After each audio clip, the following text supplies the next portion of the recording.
Louder with Crowder Studios. Protected exclusively by Walther. And Hopper.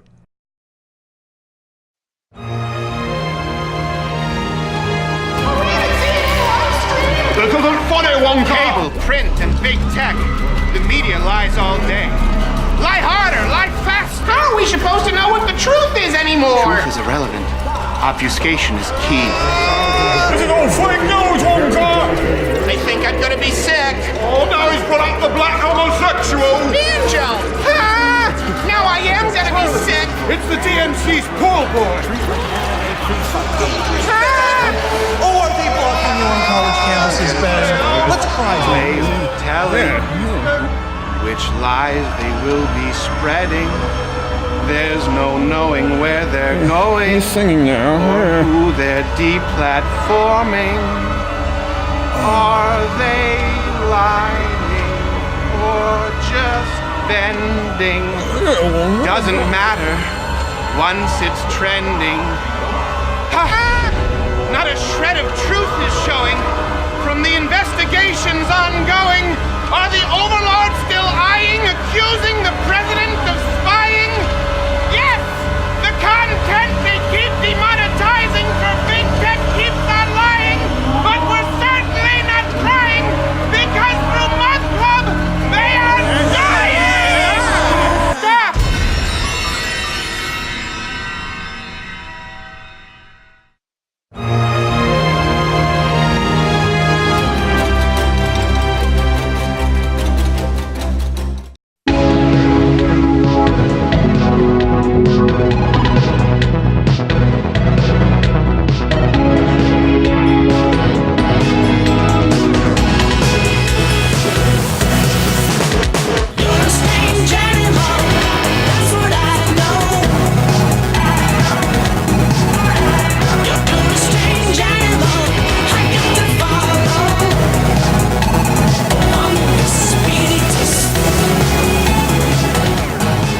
That means that I have marks on my knuckles because we have Representative Dan Crenshaw on the show. And all the ladies and a lot of the men in the studio have been going, that eye patch show. People love it. It works for them. We have my half-Asian lawyer, Bill Richmond, in third chair, along with, because we had a booking error, Mahmoud Al-Mahmoud, ISIS Communications Director. How are you, sir? Doing well, here again to show you the softer side of ISIS. I am very appreciative you are here. Quarter Black Air, Jeremy Hood Pass. What's up, G. bro? Morgan Jr., what's the line of the day? Bridesmaid Red. Bridesmaid. Bridesmaid. That's what I thought. Wow. You are going to always be the bridesmaid, never the bride. Yep. I still don't buy it. 28 days? 22. Not 22 buying days. it. Question of the day. Let me ask you this. Was this President Trump's breakthrough week of winning? Are you tired yet? If so, what was your name your favorite win this week? Also, Notification Squad, please let us know if you're subscribed or alerted to notifications, how you're receiving them, because a lot of people say they're not getting them. Yep. We don't know what's going on. We need to know. We can't play by the rules. We're going to have Representative Dan Crenshaw. We're going to get into the top wins of this week with President Donald Trump. So much Wittig, frankly. How do you feel about that, Mahmoud? Well, you know, a week where you're winning is not a week where we're winning, so not that great, but that's kind of why I'm here. So. Yeah, one hell of a week for us, though. Offering different points of view, like Brian Stelter's program. Leading the news, for those who weren't following, the FBI is now reportedly probing why charges against Jussie Smollett were dropped. This comes from the New York Post. There's confusion as to why charges were dropped, even though there was evidence for a conviction, is what they said. Many of us are confused, too. Thankfully, the actor promises to answer all of the questions in his upcoming tell-all, If I Totally Did It, which seems...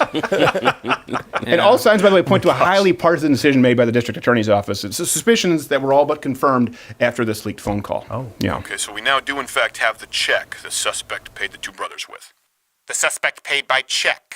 Okay, got it. And we now have the receipt for the rope the brothers bought for the noose for the staged attack. Okay, noose. Got it. Now, the department believes that this, in combination with all of the other evidence, should lead to an easy conviction of Jussie Smollett. Wait. Jussie Smollett as an empire? Yes. Oh my God, I love that show! Well, justice is blind. That doesn't. Yeah, look, unless you're a rich gay black guy. Apparently so. And look, I don't want to pile on. Anybody who's having a bad day like he is, Jussie Smollett would like to pile he on. would love to pile on, of course. Yes, right. I know. But he should definitely get whatever penalty it comes with, what, 16 charges? Yeah. $10,000 and what, 15, 16 hours worth of community service? What would I don't that think usually that's be, normal. half-Asian lawyer Bill I Richmond? mean, he's got so many different things. You know, the amount of money that was spent by the city dealing with all of this is not even, I mean, we're not coming It's anywhere insane. near that with what he's done so Yeah, far. and Rahm Emanuel's pissed and going after that money. He said he's actually going to tally it all up and send him a bill. And when Not Rahm kidding. Emanuel gets pissed, someone gets finger poked in the shower. naked, by the way. None of this would be happening in Chicago if Carl Winslow was still patrolling the streets. You know what I mean? I do. I think How far something was they've lost in fallen. translation. That was not a documentary film, but it's tough to know now with Amazon knows, Prime. yeah. They all bleed together. In international news, New Zealand is now calling for citizens to voluntarily surrender their guns after the mosque shooting. Of an estimated 1.2 million guns in the country, the total number surrendered thus far is 37. Wow. Ouch. Amazing. So this comes from BuzzFeed. The Prime Minister reminds people that, quote, to make our community safer, the time to act is now in a country where there is one gun for every 4 people, or is seen after encouraging gun owners to surrender their weapons, one gun for every 4 people. That's awesome. I now love New Zealand. I really do. I mean, They overreacted a little bit with this, but I love the New Zealanders. Like, 37 of us are What going did to come you out and do think it. would happen? Yeah. you know what we definitely didn't need there was anyone defending us with a gun. Exactly. That's the conclusion. I think that guy should donate his gun back. Yes, Which exactly. irony of ironies. The guy that defended him and chased him off. Oh, yeah. Yeah. We tried Here you go. something. We tried something like this when we overtook Raqqa. We did this whole, turn in your head thing. Nobody does it. Nobody does it. Total failure. That's true. I can see, Call me yeah. New Zealand. I'll tell you what we learned. We'll set it up. I don't even know who the Prime Minister is, but I'm sure he's free. Turning She, to Stephen. religion, who cares? It's an inconsequential country, and now they'll be pissed, and I don't care.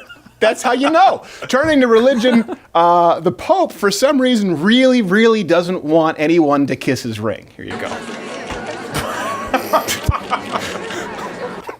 I can't believe that's real. When asked, the Pope said, do you have any idea where those cardinals' mouths have been? It's been like while he's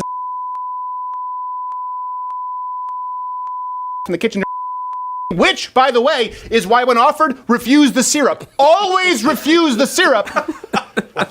In other news, Louder with Crowder obtained exclusive audio from the Pope's lav mic.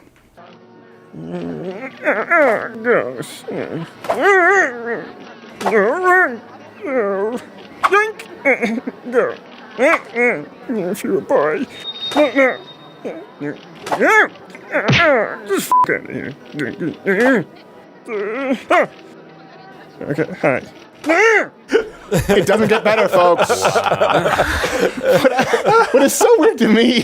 Like a moral superiority here Oh of my a ring gosh. pop, which is probably what he was trying to protect. Yes, he had a It's, ring pop. it's Jerry. I love Jerry. What's weird to me is the people who can clearly see up ahead in the line, Yeah. and they try to fake him out. They're trying to pull the Gordon Bombay triple deke. One of the ladies, she walks up like, I'm not going to. Yes, I am. Oh, skunked again. Look him in the eyes, duck it. Oh my gosh. I that's get awesome. it, man. I get it. It's flu season, you know? You can't be too not fully certain. No, if you manage to awesome. scale the Vatican walls, hopefully you've had your flu shot. By the way, walls don't work. In entertainment news, Chris Evans now says that he wouldn't play Tom Brady in a movie as long as Brady remained a Trump supporter. This comes from a Hollywood Reporter. bad. To quote the actor, if Brady's still on that Trump train, I might have to cut ties. It's really tough. Yeah, really hard for Chris poor Evans, guy. though. Yeah. This explains the recent Comic-Con leaks of Captain America Infinity Twink. We were wondering for a bit. That's a little bad right there. Look, Yeah. look. Just, I'd watch he it. needs to, yeah. Looks On the pretty good. Trump train, I mean, what does that even mean? You can't support the sitting president? What, more than half of the people in the country do Right. that? What, are you now the thought police? Like, we can't even associate this, what is it, that spiral of silence that they talked about in Nazi Yeah. Germany? This is exactly how stuff like that start. Oh, you Don't can't compare even, it to Nazi Germany, for crying hold out on. loud. I am going to do that because it's the same drama thing that happened. geek on steroids It's not in a just subpar him. Marvel It's film. It's We're a gonna ton of other compare people this that to won't them. let you even think about it. Ask people to wear a MAGA hat out there. I will point out that Chris Evans played the hitman in the Iceman movie. Oh, he did. Yes. Oh, yeah. So that's kind of He's interesting. Yeah. obviously How a does that relate? a The ice- murderer, but The no. Iceman would eat pizza while dismembering people. Oh. Sick person. And honestly, it inspired me to get into violence. That's, everybody has that moment. Yeah. And pizza, That right? was mine. At that moment. That was mine. Mine was David Letterman, thought and it was yours just was X-Men. Iceman. Yeah, Iceman. Wasn't there another one, not with Chris Evans, but with, what's his name? The guy from NYPD Blue. He has that really English name, but he's Latino. He was in Sons of Anarchy. Gemma. That guy? I Gemma. don't know. There wasn't The large man. Yeah, there was. Gemma. That's all I know. Someone's going to hear this. Gemma. And they're you're going to know gonna what I'm know. talking about. He was in NYPD Blue. He always Perk has up. bags under his eyes. Anyways, I think he played Iceman in another one. Finally, there's Nancy Pelosi. Before we get to the wins of this yeah. week, Nancy Pelosi, while pandering to AIPAC, she confused Syria with cereal. Hezbollah seeks to set up terror networks on the border between Israel and Syria. Yeah. Quick to capitalize on it, of course, was Kellogg's. Terror networks on the border between Israel and Syria. Two scoops of bullshit. So before the show, actually, Mahmoud was kind enough to share Yes. with us some of the most popular cereals in Oh. Syria in actuality. I figured to be educational, Yeah, differences thank in you. cultures. Very nice. So we're really appreciative, and we're glad to have you here. And that brings us to this week's 7+1.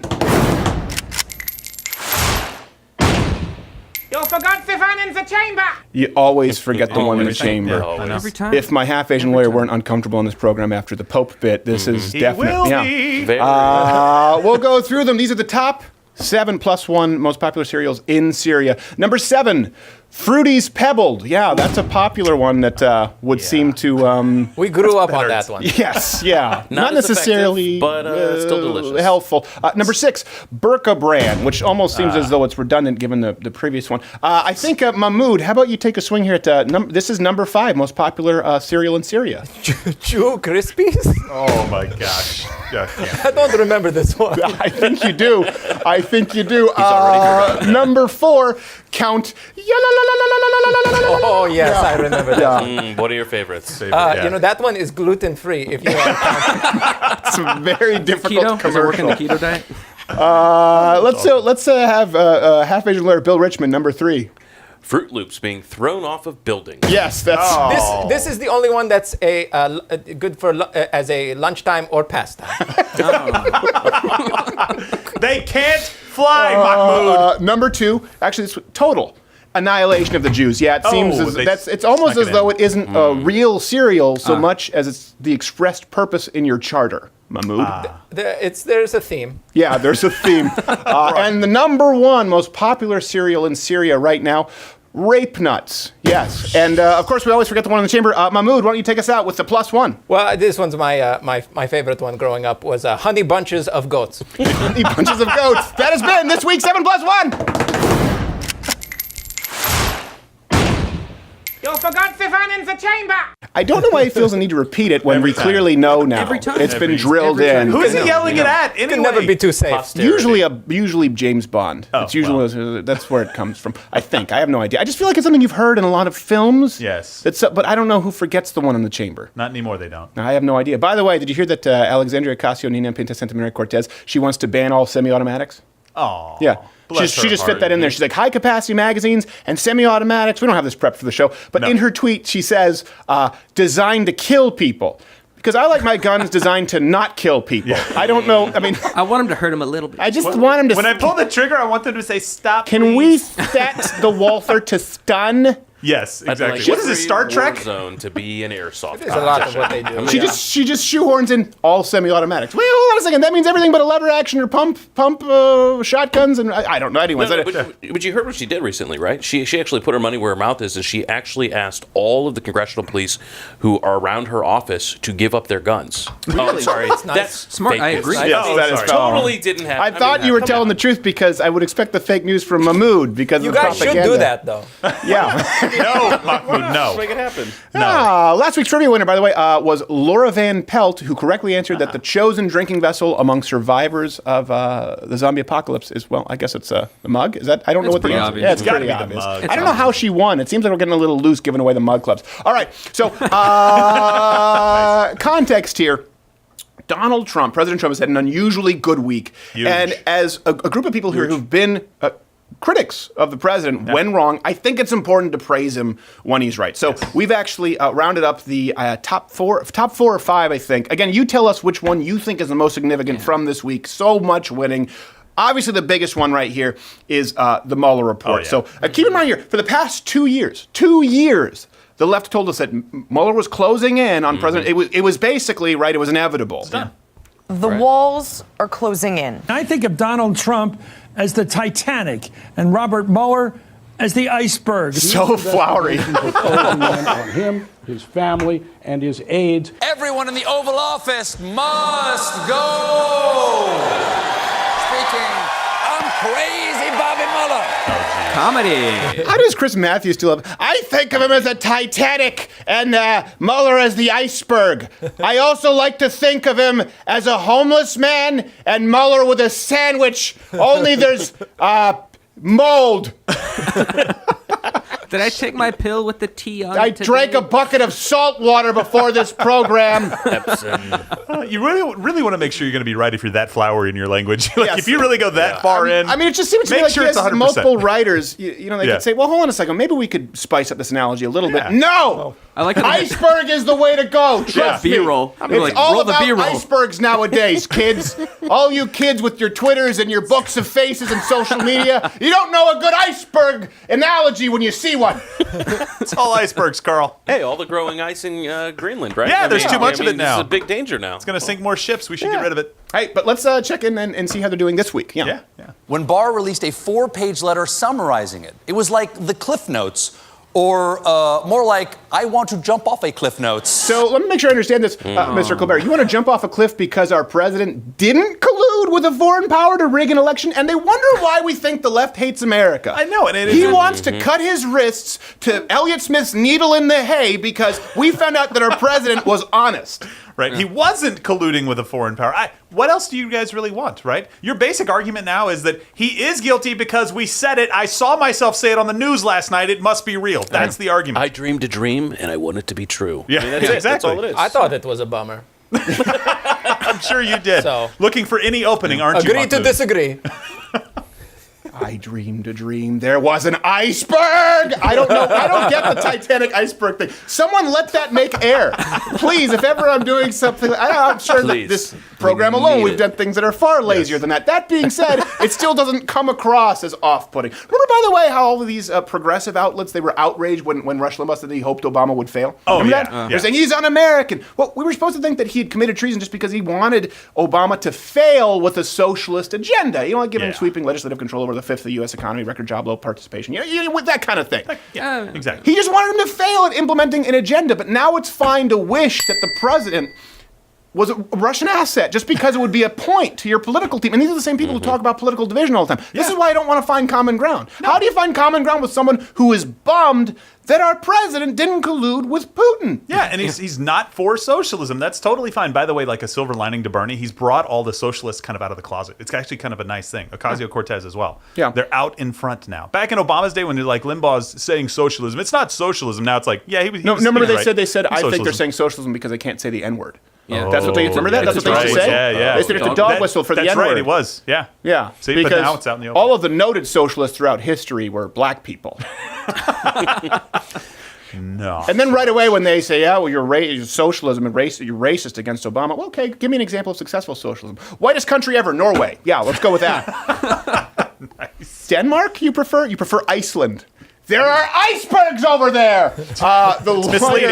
It's a great country. Win number 2, Michael Avenatti. And I just need to, hold on, just say it and let it ride. I don't need to say it anymore, but I'll explain it because, I feel like you deserve more content. This is the lawyer who represented Stormy Daniels, porn star suing Donald Trump. Julie Swetnick. This is someone, people remember Stormy Daniels. They don't remember Julie Swetnick. She was the one who accused Kavanaugh of running Quaalude rape gangs in high school. Entrepreneur, apparently. That phrase actually made headlines. Accused sitting Supreme Court justice of running Quaalude rape gangs. What? What do you mean, what? You don't remember this? I don't remember We the covered headline. it live! I don't remember the headline. I remember the story. No, you probably remember this. I remember it, actually. And I'm still waiting to see how it turns out. This Avenatti thing, this one caught me off guard. I really thought that this guy was a good guy. Do you know what? Half Asian Bill, did you know anything about Avenatti before this? No, I mean, other before Stormy, no. No, not much. I didn't know if you ran in the same circles. No, not often. He runs in circles. Obviously. Not all lawyers Not are the in same. Well, keep in Steven. mind, this is why we want to go pre and post. Avenatti was supposed to be Trump's worst nightmare. Yeah. And by the way, to hear Brian Stelter, which I still don't get, hear Brian Stelter tell it, a serious presidential contender. Here, remember this? Well, if anyone knows a con, I guess it would be Donald Trump. This guy has Or zero you. credibility in the eyes of most Americans and certainly in the eyes of the world. He's Look a at Cuomo. habitual liar. The dominoes have This is already started to legitimate fall. news. And I truly believe that this is the Achilles heel of the president. Looking ahead to 2020, one reason why I'm taking you seriously as a contender is because of your presence on cable news. By the way, can you be any more transparent, Stelter? By the way, the reason that I think it would be great that you were in office is because you do my show. Like, we all know you want an in. Exactly. Fat, ignorant, bald, and gay is no way to go through life, son. I don't get the Stelter thing. Can someone who lost, someone at CNN had to pick between Brian Stelter and someone. There was someone else. There's someone who There came was in a second. lineup. There was a lineup more than the people lining up to kiss the Pope's ring, and someone said, "You, Mr. Stelter." That's got to be the worst second place ever. I get why you guys watch and hate America when you watch our news. Yeah, I don't know. I see Stelter. I feel like it almost reminds me of your wrestling, where you have the heel. I got you. Yeah. I feel like maybe he knows what he's doing. Maybe a little bit. A little bit. He's like a Ric Flair, He's getting what he I wants. guess. Or Jesse Ventura. He's a little getting more. heat. But, okay, so anyways, back to Avenatti. I got so distracted by Stelter. Someone please explain to me the Stelter thing. Here's the thing. Like I've talked about school choice, I don't understand the case for it. I can understand the case for Bill Maher. I certainly understand the case for Jon Stewart. I know you guys don't like Colbert. I think Colbert can be very funny. I understand Anderson Cooper, okay? I get it. He was great on The Mole. I understand Don Lemon because, he seems like he could be intelligent. Sometimes he seems like he's relative. Brian Stelter has, please, someone make a case for any redeeming quality for this man. He makes everyone else around him look much smarter. That's it. That's it. He found it. And I just read today that he's straight. Okay, so Michael Avenatti. How could we know? Michael Avenatti now been arrested for a $20 million extortion plot against Nike, embezzling clients' money, defrauding a bank. Could spend life in prison if convicted. That's actually, serious. comes from CNBC. So you know what? The good news for Avenatti is that dreams do come true. All of my sexual fantasies involve handcuffs. Good for him. Oh, wow. Hey. Good for him. Oh my gosh. When God closes a door. He opens a sex dungeon. With handcuffs. Now, by the way, really quickly, before you feel sorry for him, don't. Yeah, no, I was about to say, it's hard in general for us to feel sorry for lawyers. Sorry, half Asian lawyer Bill. It's all right. It's all and right. I'm asking, is anybody coming to his defense at all? Like, it's been crickets for this guy. Stormy Daniels threw him under the bus. They're all like, I know, but normally the left kind of comes out and tries to kind of make something happen, and no one. Everybody he stepped forward, and everybody's like 100 yards behind him now.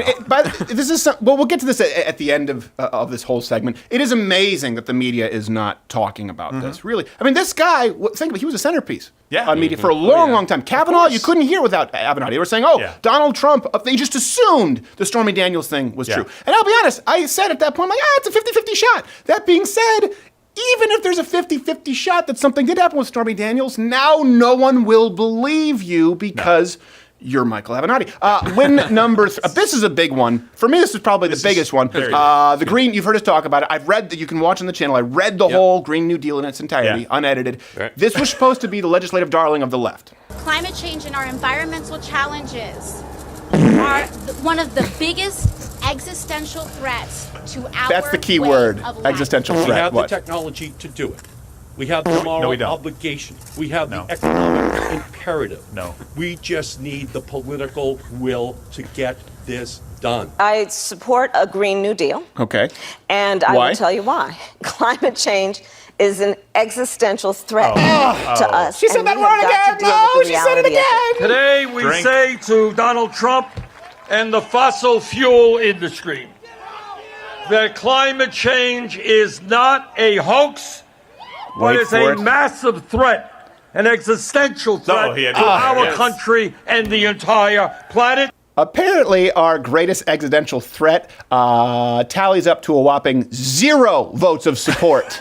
Right? And she said afterwards that was a strategy. I don't understand. The vote present strategy looks a heck of a lot worse than the 0 yes vote strategy. It is remarkable to me. Exactly. And they say it's a political stunt. This was the thing, like it's a political stunt to put it to a vote without a hearing. Well, so is introducing a 5-page bill that takes over the entire American economy because we want, quote, a smart grid.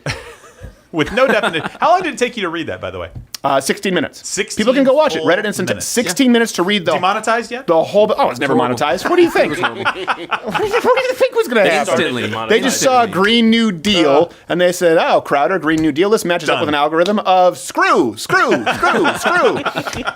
Fourth win this week, President Trump's emergency declaration. So, for people who haven't really been following the timeline, and this is kind of difficult, I think, for a lot of people. Back in February, President Trump declared a national emergency.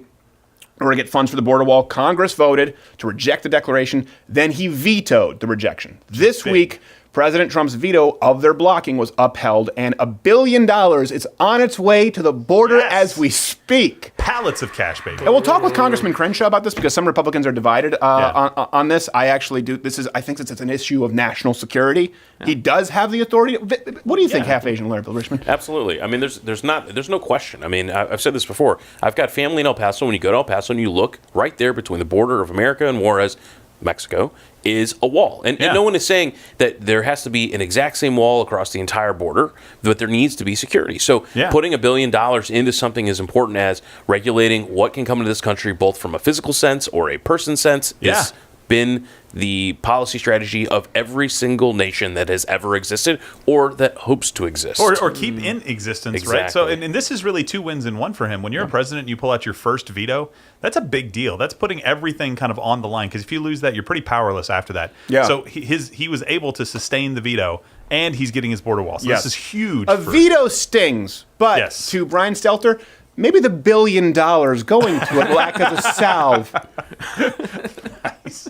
Do we pronounce the L in salve? Salve? Salve? Salve? Salve? I don't know. Salve doesn't sound right. I don't know. All I know is you pronounced Nike right earlier, so that was Did I say it correctly? Yeah, I think so. Good job. I don't know. Maybe. You know what word I pronounce incorrectly all the time? I know it's supposed, but I often say supposed. It's like sounds like I'm saying supposed, like I'm Jodie Foster, and I know how to say it right, but I'm very stupid. I almost put like Nike with like 5 E's after it just to help. Yeah, to just read it out phonetically. Nike. No, that's what the children say when they jump from the 4th-story window at the factory. What's Mahmoud? Before we get, what's the ISIS policy on national Well, immigration? I think this is where I feel like more of a Democrat, because I don't want you to have a wall, first of all. I wonder why. And also, I agree in part with some of the statements made as far as the climate, the Green New Deal people. I do think that your days are numbered. Mm-hmm. And just ours? Yes. It's a localized phenomenon, is what you're saying. Almost exclusive. You want to hasten the end of America? Just the great Satan and the little. By the Satan way, from you guys Israel and cannot America. see how funny my half Asian Larry Bill. He's positively tickled pink this whole time next to Mahmoud. Mahmoud, you bring joy into everyone's life. We're hanging out. We're having fun. Good time. I might be Bridging the the lawyer. social divide. By the way, here's the thing. It doesn't matter where you stand, and Republicans have this debate. Conservatives have had this debate about the national emergency, and I think it's a healthy debate to have. That's a good example where we can find common ground or have a healthy debate. Regardless of where you line up, this is definitely a win from President Trump's perspective. But you don't have to take my word for it. We have 2 national emergencies, one declared on the southern border where the president transfers and is taking away millions of dollars from other agencies to address a wall, which doesn't even solve these issues. Why? Yeah, it helps. Why? It Why helps. are we going to waste billions of dollars on a medieval fortress that won't work? I urge my colleagues to vote and override the veto. Leading President Trump to issue the first turtly enough veto for of the his Turtles presidency. Club? I'm more convinced than ever that the president's actions are not only unlawful, they are deeply Is irresponsible. Mr. Peabody? A wall is an immorality. Oh, really? It's not who we are as a nation. Who was that? Mr. Peabody before Nancy Pelosi? I don't think we should have a wall. I'm not a big fan. No, I'm not sure about it. His campaign must have Was been that a roar. was that Mr. Peabody or was that Boo Boo? I think it's the same guy. Either one. Isn't it? Same guy. Oh, Yogi, my little fishes are yours. Oh gosh. Here's the thing, even as recent, people were saying that Trump's chances, they were gone for 2020, right? This is what people were saying 3 weeks ago. This is why you have to look at the long ball of politics. If you look at this week, you'd have to make a very different prediction than you would have made 3 weeks ago. And that's why the media, where are they right now? Go check Huffington Post, go check Vox, go check Washington Post right now. See if they are talking about the wall being built, completely being exonerated from the Mueller report, and it's just Avenatti. They're quietly slipping away. Green New Deal. And you know what? I think it's time. I'm exhausted. I will tell you frankly, I'm exhausted. I am tired from all this winning, and I'm gonna need to take a nap. And then after this, we'll have Crenshaw after a little bit of REM sleep from so much winning. Dreams of sugar.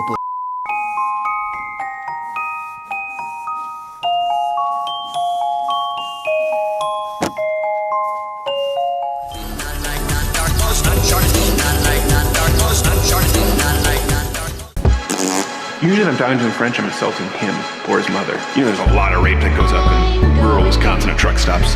Or who they're deep platforming. Ready? We're rolling? Tapet. Tapet. Tapet means in French. Usually when I'm talking to a French, I'm insulting him or his mother. You know, there's a lot of rape that goes up in rural Wisconsin at truck stops. And Brian Stelter keeps bunghauling each other. Did you understand the implication? No, they don't want it, but they keep bunghauling and blowing, and so you end up CNN. Will you join up at louderwithcrowder.com/mugclub? Or are you a butt muncher? The suspense is killing me. Hello, YouTube. Betty Crowder here with an update. As many of you know, this week I was quite sick. I had to get a surgery on my tooth infection, and after the anesthesia, I started shaking and convulsing like Michael J. Fox on a Tilt-A-Whirl. I was at the hospital for 4 days, during which time I lost 6 pounds and chewed out my IV and catheter. But they cleared me to go home, and now I'm giving it a little of this and a little of that, and I'm back fighting POTS. And now I can say at 4 months old, I am officially the most expensive puppy in the world. And they still don't know exactly what's wrong with me. So as shameless as it sounds, if you want my continued medical care, and you don't want Betty Crowder to die, join at louderwithcrowder.com/mugclub. Why, I oughta. You're an M&M. There's no point in wondering where your pockets are. Tasting smooth, creamy milk. You're an M&M. It's alright. There's no sense in wondering where your pockets are. I just realized I went the wrong way on that, where I'm supposed to do this and lean into it here like the Hogan, but I leaned in this way, which I think means, you know, that I'm functionally retarded. I think it means that there's a serious problem and I'm in trouble. And I'm in trouble because our next guest really classes up the show. Elegant guest. And a lot of our fans have been asking for him to be on. Let me just give him his intro because a lot of people complain if we don't give them the intro, but everyone already knows who he is. They've been all at Twitter. See what I did there? All right. He is a representative from Texas' 2nd Congressional District. I wouldn't have gotten the number right otherwise. I just know he's a representative. But more importantly, more interestingly, former Navy SEAL officer who earned 2 Bronze Star medals, Purple Heart, went to Harvard after military service. And a lot of people know, he lost his right eye serving in Afghanistan Certified due to an IED. You can follow him on the Twitter at Rep. Dan Crenshaw. Representative Crenshaw, thank you for being here. Sorry, Tycoon Crenshaw, you told me before the break. Thanks for having me, Stephen. This is awesome to be with you. I am very glad to have you here. And just to get the discomfort right out of the way, and I'm going to be hypocritical, how annoying is it that everyone always asks you about your eye patch first, knowing that I just did that? Oh, well, no one's as annoying as you, I guess. Oh, jeez. Really? And Pete Davidson threw you a few jabs, and I topped the list. I feel horrible about myself. No, you're great. I'm a big fan. No, I don't mind. It's part of my story, and frankly, being in politics is telling your story, right? Because you do have to connect with people in order to get them to believe that you should represent them. There has to be some kind of human connection, and sharing part of yourself with them is a big part of that. So I surely expect it. Right. Well, I appreciate how level-headed you are. I want to get to that as it relates to Trump a little bit. But since we led with that, Pete Davidson obviously got in trouble for mentioning your eye patch on Saturday Night Live. And I remember a lot of conservatives were outraged, saying he needed to be fired. Then you appeared with him and buried the hatchet pretty quickly. That's not typical. And we're held to that same standard as a comedy show, where often I say, listen, I don't think you want to take everything that we say 100% seriously. What inspired that? Because that is counterculture to the outrage society in D.C., both on the right and left. Yeah, and it's something we got to fix in this country because it's out of control. Yeah. Of course, going back in time a little bit, just so everybody understands, there was certain elements of his joke that were like, they were kind of funny, but, kind of offensive. But first he said that I looked like a hitman in a porno, and I was like, okay. I'm curious at what kind of films you're watching, Pete, but I wasn't like, I just, is this a genre? Like, it just brought up. I think he just went down Avenatti's client list and just searched those. So, but that wasn't the part that got everybody riled up. It was the part after that. Maybe he misspoke. Maybe it was scripted, funny. Who knows? But he just said, "I know he lost his eye in war or whatever." Right? It was dismissive. That's what made everybody angry. So I woke up the next day, and to a bunch of texts from friends, and noting that this had happened, and we kind of watched the media outrage sort of play out. There was a lot of outrage for it, and I was expected to make a comment on it, and I can't fake outrage. Right. I'm not good at that. We have very dark senses of humor in the SEAL teams. True, yeah. Examples of that. So we're pretty used to having thick skin, and so I have to admit I was not. It did not take some kind of emotional toll on me. The frustration with it was the fact that I had to deal with it at all. So I just kind of said what I felt, which is like, listen, don't try hard not to offend people, but also try hard not to be offended. I think that's a good way to live in this world. And just because our society at this moment tends to value and I would say elevate this sort of victimhood mentality and elevate this aggrieved victim status. It's like, if I can just be an aggrieved victim, then I'll really be right. Then I'll win. That's kind of a terrible place for our culture to be. Right. And I don't want to be part of that. And so there was no reason to demand apologies for any of this nonsense. Right. That's a good point, though. That's a really good point. Not a lot of politicians, we make that point on this show, but yeah, the seeking affliction, as you see with people out there. And people say, well, why would anyone want to be in this? And then insert minority class of the day here. I go, well, I don't know, because you could get off faking hate crimes, for starters. Exactly. I mean, but rich Hollywood. So it's across the board at that point. Let me kind of moving on from that. Let me ask you this. How have you become, obviously as a freshman representative, and we use that term a lot, but so popular, despite being one of, I would say, the few balanced viewpoints out there, if people follow your social media, on President Donald Trump. A lot of people are seen as either never Trump or they're seen as MAGA hat wearing. It doesn't matter what he does. You praise him where he's right, and you called him out. You criticized him when he was talking about John McCain recently and criticizing him and lobbing some attacks after he had died. How do you remain so popular? Because there aren't many people who seem to figure out that equation. Well, we haven't done a poll. I don't know that I'm so popular. I can tell you with our viewers and our readers. They love you. Oh, yeah. I hope so. Because I think people respect intellectual consistency and honesty.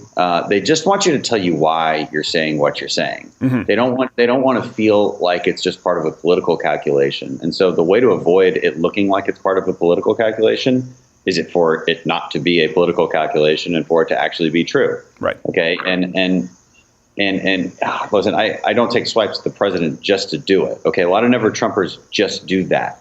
Right. I think they do it just because it's become part of their brand and they just can't help themselves and they forget to defend conservatism. So that's a real problem because a lot of what President Trump does is conservative. A lot of the way he governs is conservative and it's good. Mm-hmm. There's some things I disagree with.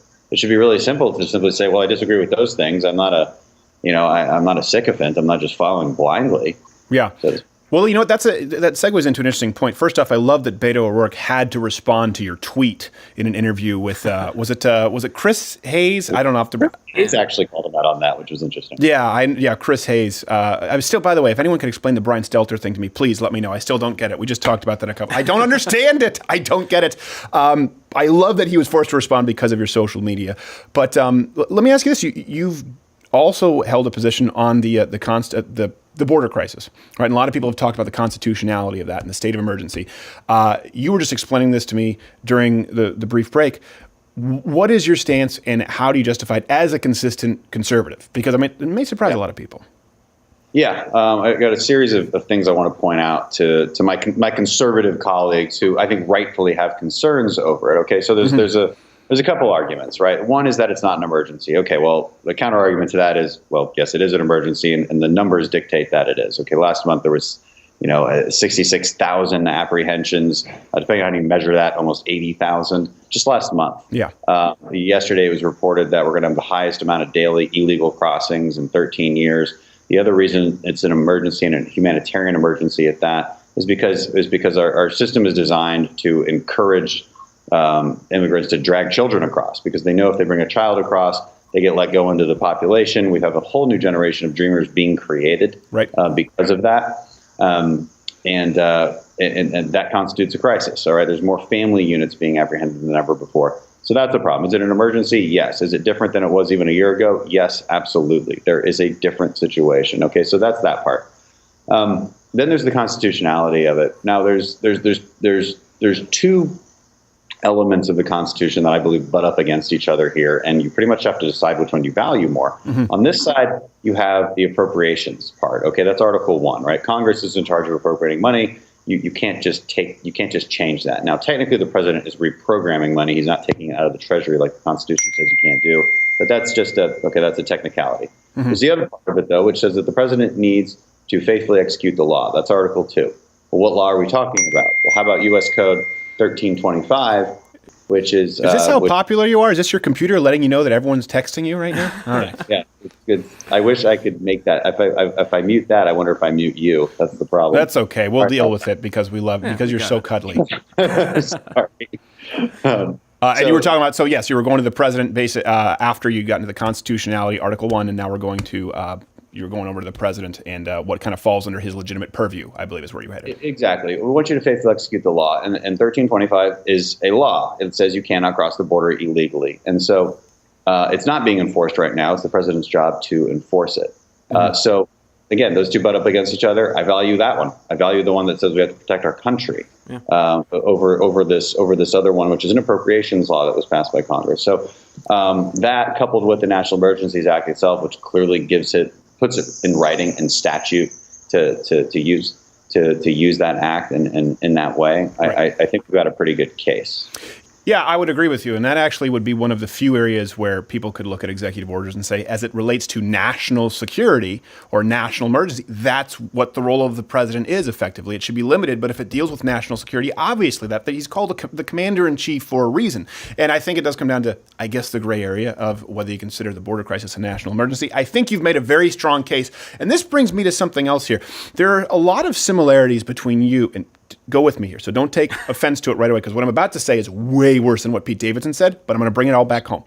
Some similarities here between Alexandria Ocasio, Nina Pinta Santa Maria Cortez, in that you are both new, fresh faces. Social media is a huge portion of your platform, very influential, both seen as firebrands. But I think there are some differences here which really sort of draw a significant line in the sand as to how the people conservatives embrace versus the left, in that, namely, you're articulate, pragmatic, not a doomsday theorist in the same way that Nina Pinta Santa Maria Cortez is, and you openly list references, sources. You know, when you were talking about the border crisis, you listed charts on Twitter. I had Cortez respond to me on Twitter and just say, well, look it up. Well, hold on a second. Why don't you show me? You made the claim. Have you heard these comparisons before? And do you see it as a good thing, something that you embrace? I think. No, I was hoping you would just continue your list of compliments, but can't go on forever. The interview can't go on that long. But when we get off air, I can make sure I'll make you feel very comfortable. I'm married, by the way. People are going to take that the wrong way. I mean, I'll make you feel comfortable in coming back, because I took it the wrong way. Yeah, I took it the wrong way. I apologize. Hey, Ted Cruz came back. Hey. 4 times. No, I always take a slight amount of offense when people say that, but I do understand what people mean by it. It's a matter of media attention. We're both young. We're both millennials. We're both, I think, trying to drive a future for our party I'm really happy with the future that me and my colleagues talk about for our party. I'm not so sure they have that same kind of unity over on that side. You know, and listen, you brought up something, which is defend what you're saying. You know, and unfortunately, we're getting too comfortable in this culture with this idea of kind of bold ignorance, right? Where it's just like if you're emotional about it, if you're genuine, if you're authentic, then the facts don't matter, right? Right. And I think she's actually said that before in an interview. She said something along those lines. Well, Vox and Huffington Post said that even if Cortez, I believe it was either Vox, Huffington Post, it might have been Washington Post, so I don't know exactly, but we did a piece on it not that long ago where they said it doesn't matter if she hasn't ironed out all the details because she's morally right. She's fundamentally morally right. And for me, I go, well, how do you know that you're morally right? The facts should line up with how you feel. The facts should line up with how you're emoting. And if they don't at all, well, chances are you're probably morally incorrect. But they grant her, and especially the media, I know this sounds like a tired trope, but you deal with this all the time as a conservative. The media really does prop this up and assume the moral high ground to someone like AOC. Yeah, well, they operate from a different premise. I mean, if you're, like, for instance, if you're looking at a Green New Deal and you're operating from a premise of the entire world ending in 12 years, well, then there's no cost is too much. Right. So they configure the data and their arguments in a way to assume that if you disagree with them, then you are morally corrupt.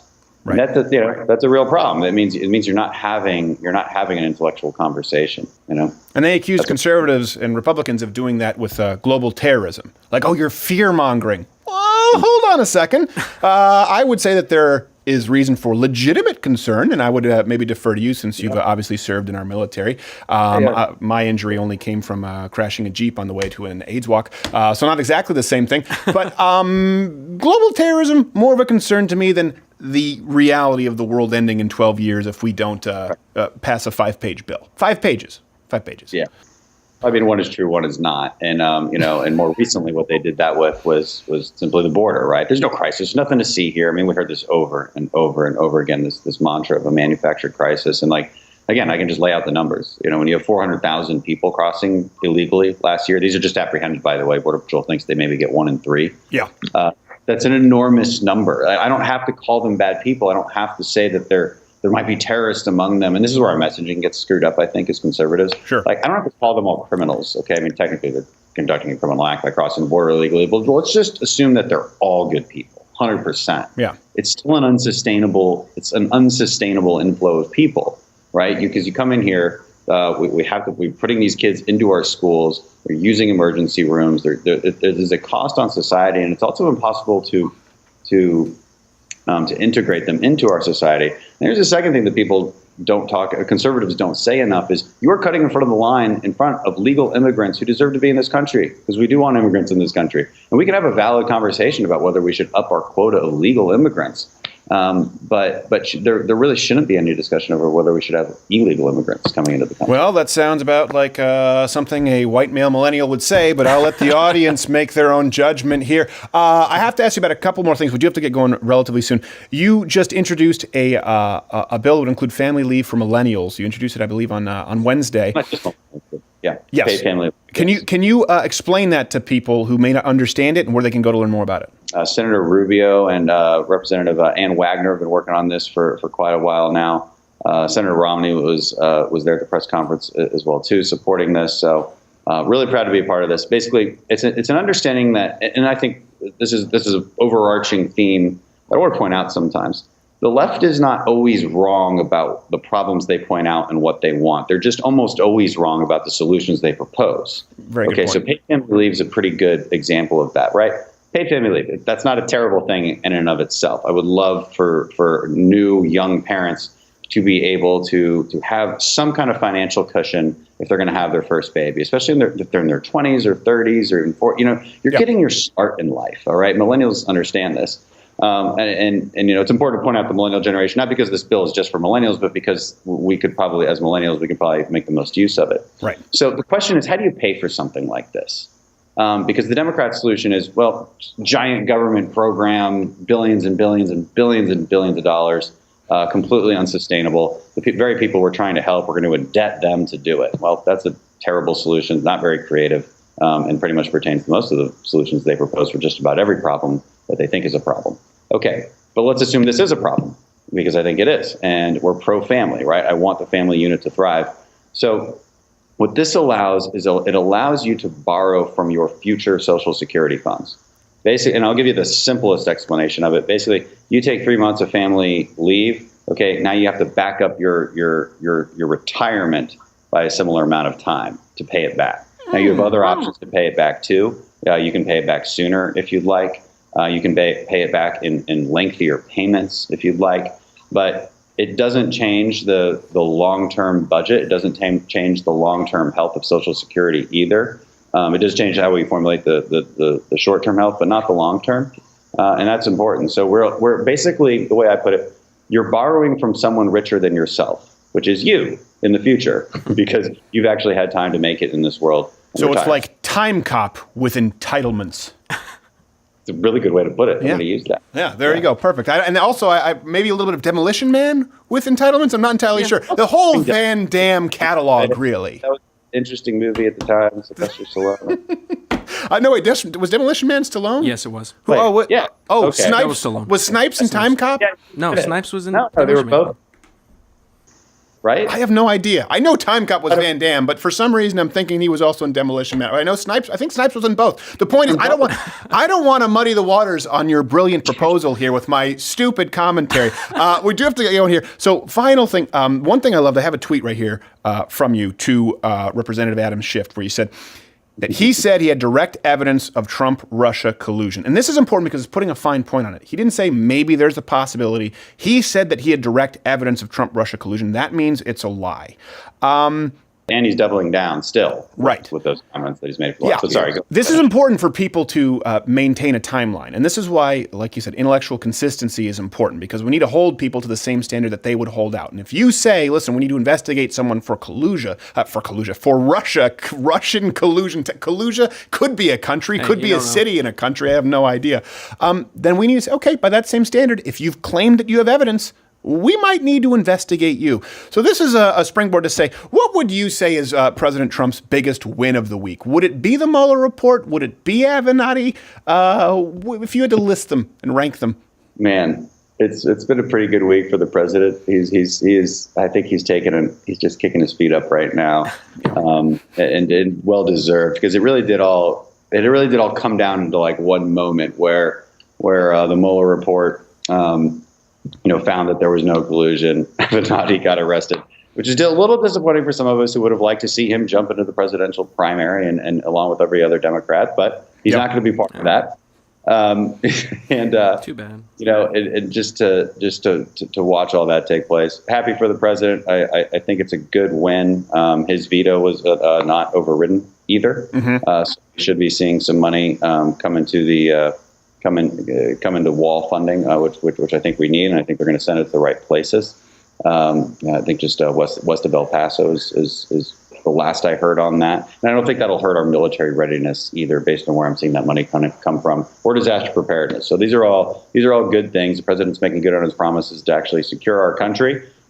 We have all found out that he indeed did not collude with Russia. I'd never really thought he did, but it looks like we now have a lengthy investigation that shows that he did not, and Democrats really need to accept that. The one thing I want to say about Adam Schiff is he used his position on the Intelligence Committee to make everybody believe that he had access to information that he really didn't. Yes, and that is extreme. That's beyond dishonest. It's one thing to just kind of say it, as politicians always do, but he really abused his position, and that's really problematic. Yeah, and sometimes President Trump can come across a little nutty, but I think that anyone would lose their marbles a little bit when people are out there claiming that you've done something that you haven't done. I think anyone would go a little bit nuts in the public eye, where they're going, hold on a second, you're trying to obstruct justice. What? Obstruct what? There's no crime. And they're afterwards like, well, there's no crime, but maybe obstruction? We don't know. And he's going, Schiff. That's how I feel. But I will say this, we have to get going, and I am tired, and you must be exhausted from all the witting. It's so much. I think people are getting tired. People can follow you at Rep Dan Crenshaw. Is there anywhere else that you would like to plug real quick? Yeah, well, at Rep Dan Crenshaw, I got another Twitter account at Dan Crenshaw TX. We use them both. They're both great follows. Please follow both. Instagram, Dan Crenshaw TX, and just search for Dan Crenshaw in Congress and on Facebook. We're everywhere. Crenshaw, thank you so much for being here, sir. I appreciate it. We must go. We're going to wrap this up in a nice ribbon. We'll be back after this.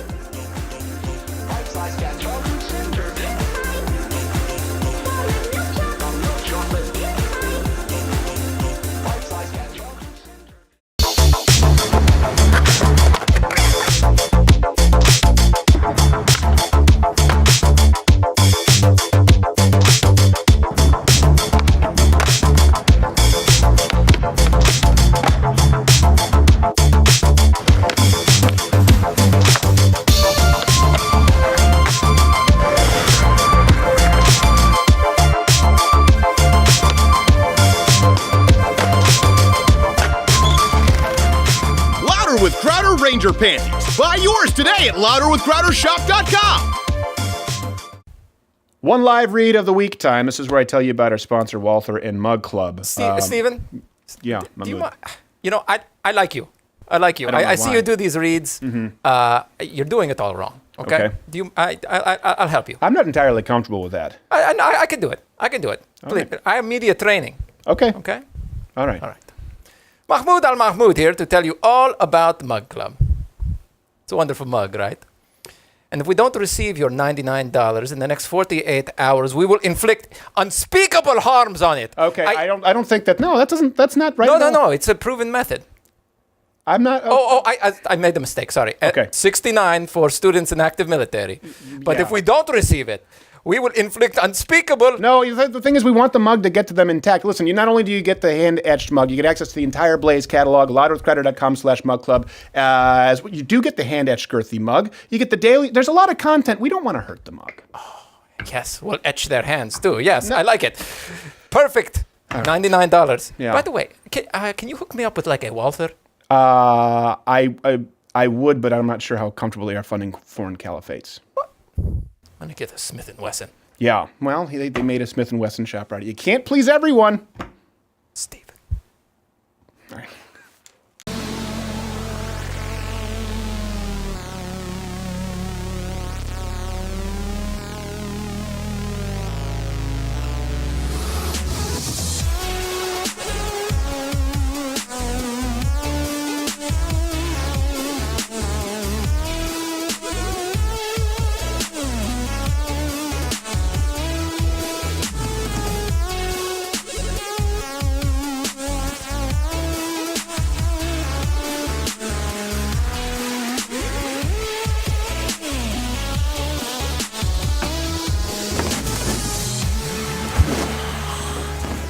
That was the blobfish. If you've never seen a blobfish, they're disgusting. Oh yeah, the blobfish. There's no reason for. I didn't really feel like doing the drowning dance and that much energy because Dan Crenshaw really took it out of me. Oh. Representative Dan Crenshaw. He just looks too badass Hey, all the time. I need to issue an apology really quickly before I get to the closing segment here. Johnny Depp, I'm sorry. I'm sorry, Johnny. I have given Johnny Depp a rough time because I do think he's kind of douchey. But yeah. When he was accused of beating Amber Heard? Amber Heard up a little bit. I think we had a bit about that at that point. We weren't really condemning him, but his drunken tirade where he threw the. Turns out she kicked his ass. Yes. So I hope that guy I hope you take her for everything she's worth. So really, you're probably taking yourself for everything you're worth because probably a joint checking account in that household. Let's be honest. So this week, and you can bring it up there, Garrett. For those who didn't follow earlier, I was subject to my first auto accident as a passenger, I should say. When I was a kid, I was hit by a car once. Oh yeah, I know that story. Yeah, look, the whole dashboard just exploded. Airbags. Ooh. Those were not friendly airbags, by the way. Yeah, it was a tire blew on an older Jeep. We were exiting on a loop from one freeway to another. It's hard for me to explain, but basically, here's a freeway. You need to get on this freeway, okay? And there's a loop. And the loop comes around to get on this freeway, and then there are only two lanes where and basically these two lanes, one lane is trying to get over on this other freeway, the freeway that goes east-west, and the other one, people are trying to get over on another loop that goes downward, going north-south. And I've had to do this exit many times. I've always thought it was incredibly dangerous. So when the tire blew while we were obviously I panicked. Looking at it now, it doesn't look so bad, thank God. And it really was not as bad as it could have been. We're fortunate that actually, ironically, the complete spin out of the car, which could potentially increase the force of we went into the concrete girder. Oh, yeah. I think caused it to scrape a little bit, which cradled. Saved you a little bit. The crash. The frame is totaled. I heard concrete. I was like, oh, oh man, yeah, they the frame hit is completely. It's a Jeep with a metal bumper. And the bumper's completely broken. The steel frame completely cracked, bent. And it breaks my heart because Johnny Boy, who was driving, loves that Jeep. But it could have been a lot worse. Thank God he's fine. He'll get another Jeep. So I say this to explain to you what happened and to let you know that I understand that this isn't exactly a scrape with death as many car accidents could be. But at the time, I didn't know that.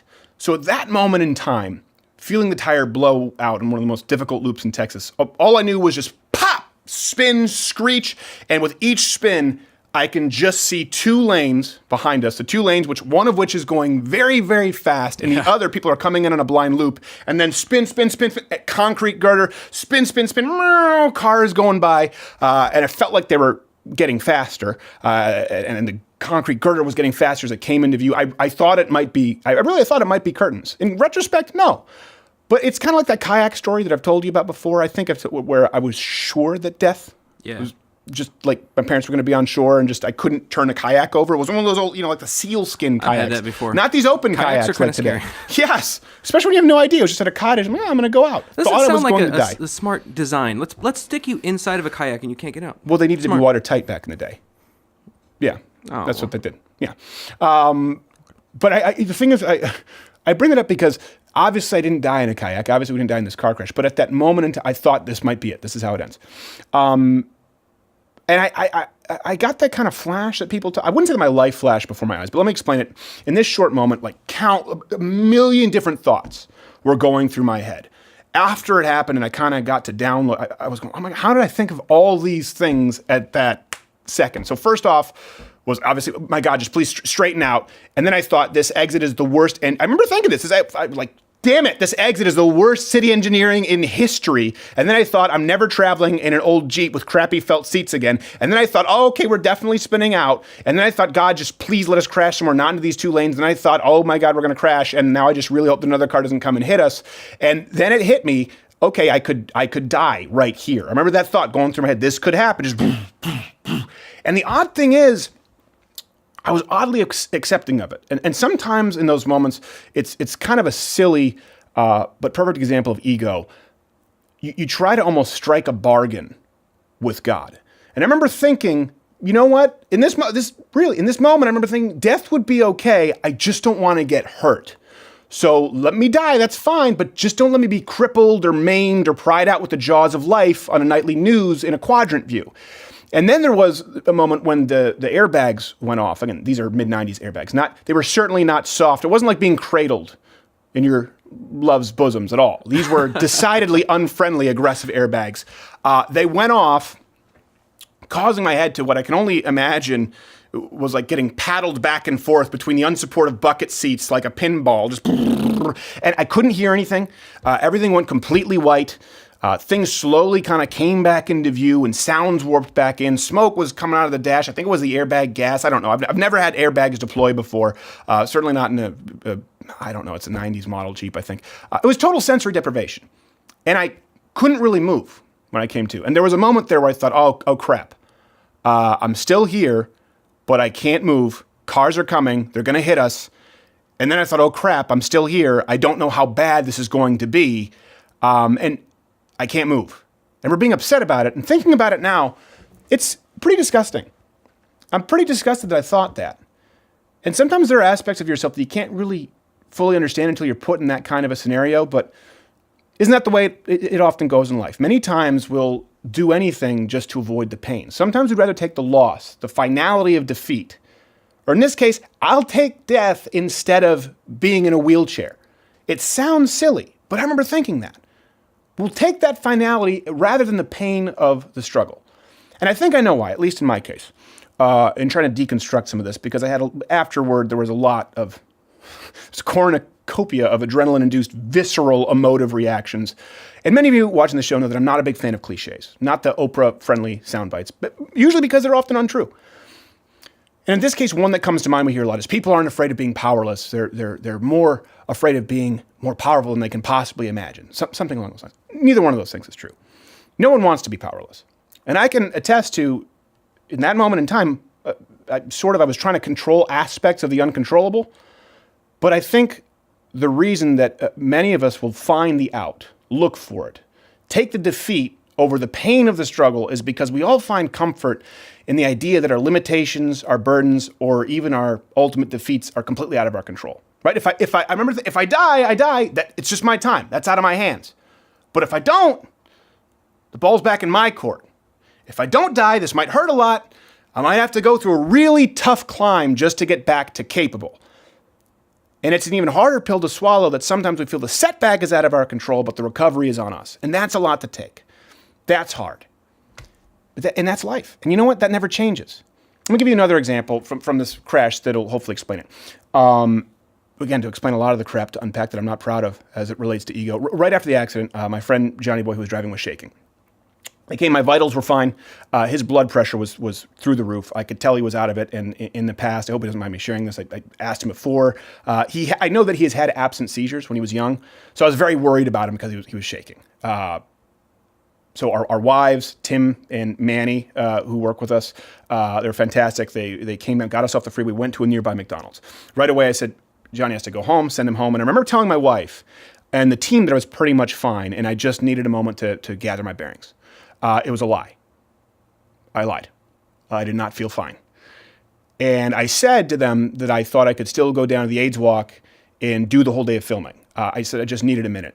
It reminds me of that scene, and if you ever saw the film Regarding Henry. Did you ever see Regarding Henry?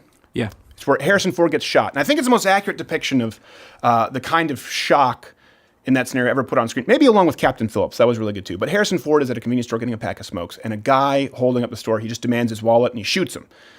And Harrison Ford doesn't spin over like in a spaghetti western, or he doesn't scream in pain. He just holds up his hand, and Harrison Ford is, no, wait a minute. And he's just hold on a minute, and he falls over in shock.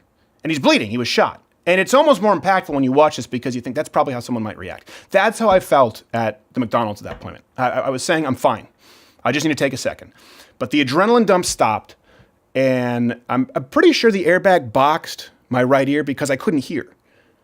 All day it was ringing, just so that a high pitch ringing like in Saving Private Ryan. I couldn't hear out of my right ear for the rest of the day, and that was my equivalent to saying, "Well, hold on a minute." I was sore, I was tired, I couldn't hear, I didn't feel fine. You know why I lied? Because of ego.